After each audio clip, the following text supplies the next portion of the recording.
ने समझाऊं कै बार, अरे ये पूछ पकड़ रे भेड़ की और उतरा साम पार। दरिया से पार जाना हो और कोई साधन बता दे पार होने का कि भेड़ की पूछ पकड़े चौकस और बढ़ जाओ दोनों दरिया में, या भेड़ पार कर देगी, क्वाइट इम्पॉसिबल, कभी नहीं हो सकता। और परमात्मा कहे तुम सभी भेड़ की पूछ पकड़े बैठे हो तो नौका लेनी पड़ेगी और खेवट छाना हो तब पार होगे। अरे तुम कड़े बड़ो रखे इस काल में, कहां बहका रखे हो। गरीबदास साहिब जी कहते हैं कि भेड़ पूछ को पंडित पकड़े, अरे ये भादो नदी विहंगा, ओह कि ये पंडित, ये ब्राह्मण ऋषि भेड़ की पूछ पकड़े बैठे हैं, अर्थात आन उपासना अधूरी साधनाएं कर रहे हैं।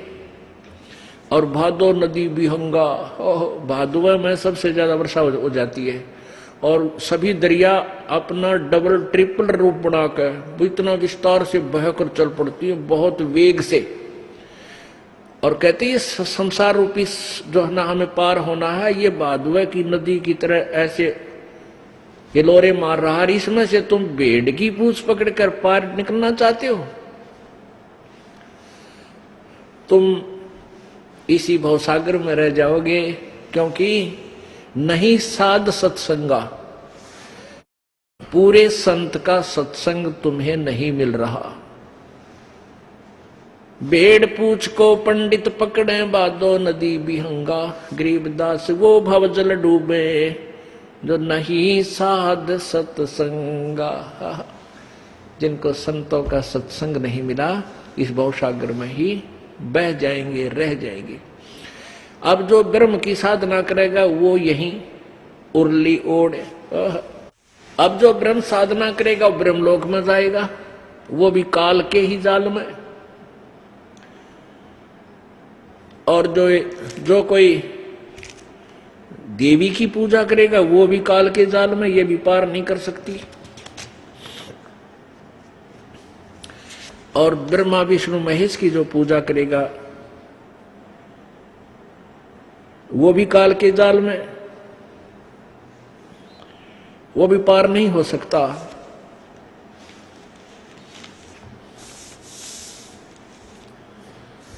तो फिर पार कौन होगा बताते हैं।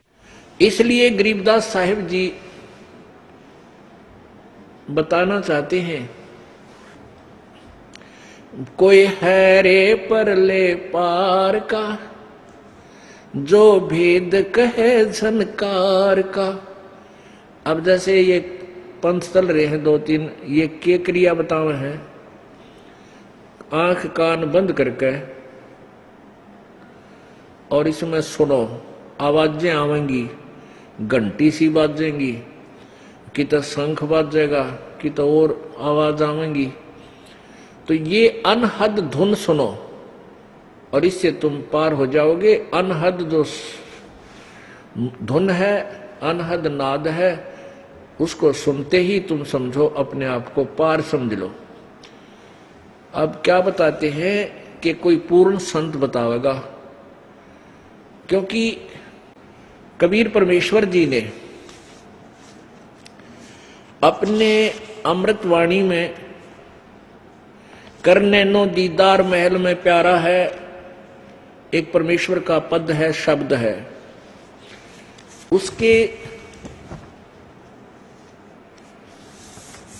उसमें 32 कलियां है, 32 उसमें छंद है। उसमें क्या बताया है, अब ये एक तो राधा स्वामी पंथ है, एक धन धन सतगुरु पंथ, ये एक ही कुएं का पानी है। क्योंकि ये धन धन सतगुरु पंथ भी इस राधा स्वामी पंथ से ही अलग हुए हैं। इन्होंने अपने नामों को बदल लिया, मंत्र उपदेश के मंत्र हैं वो चेंज कर लिए, 3 राख लिए, 5 नहीं रखे। और जय गुरुदेव है आगरा में, वो भी उस मथुरा में, वो भी उसी कुएं का जल है, राधा स्वामी वाले का। अब उन्होंने राधा स्वामी पंथ वालों ने परमात्मा कबीर जी की वाणी से एक शब्द ले लिया, करने नो दीदार महल में प्यारा है। उसका अनुवाद आधी करके उसके हिसाब से अटकलसी ला के उन्होंने अपना एक बहुत बड़ा पंथ ग्रुप तैयार कर लिया, लाखों करोड़ों की संख्या में। अब उन भोली आत्माओं ने कोई पूछता है कि वहां सतलोक में भगवान कैसा है, कहते वो तो निराकार है, प्रकाश ही प्रकाश है, चेतन ही चेतन है। वहां आत्मा परमात्मा में ऐसे मिल जाती है जैसे बूंद समुद्र में। भले आदमियों, हम भगवान की तलाश में गोड्डे रगड़े और फिर भगवान वहां है नहीं तो हम के टिंडे लेंगे उड़े जाके।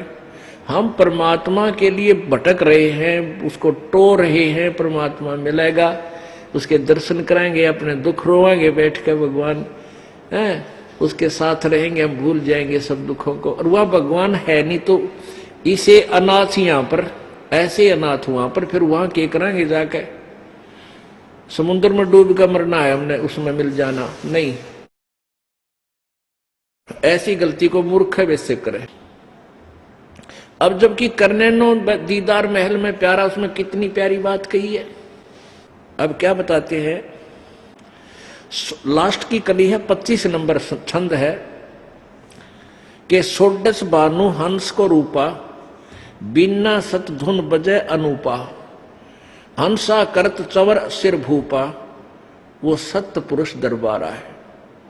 परमात्मा कह रहे हैं, तरतीवाइज लाए हैं ये कहते हुए कि जब ये हंस, ये जीव आत्मा सतलोक चली जाएगी, उसमें इसके शरीर का तेज 16 सूर्य के प्रकाश के तुल्य हो जाएगा, इतना नूर बन जाएगा इसका। और वह अपने भूप माने मालिक, राजा, स्वामी कबीर भगवान सतपुरुष के सिर पे चंवर करेगी सतलोक में जाके। अरे भले आदमियों, तुम इतना भी नहीं समझ सके, रोड बड़ा पंथ चला दिया, करोड़ों जीव बरमा जी, राधा स्वामी आड़ो थोड़ा कित बेड़ा गर्क होगा। तुमने जुल्म कर दिया, इस अज्ञान भोली आत्माओं को वर्णित कर दिया। उसमें स्पष्ट लिख रखा है कि वहां भगवान साकार है, उसके सिर पर जाकर के ये आत्मा चौर करेगी। जब भगवान उरस है ही नहीं, प्रकाश ही प्रकाश है, उसमें आत्मा मिल जाएगी, तो चौर किस पर करेगी? ये भी ना समझ सके वो।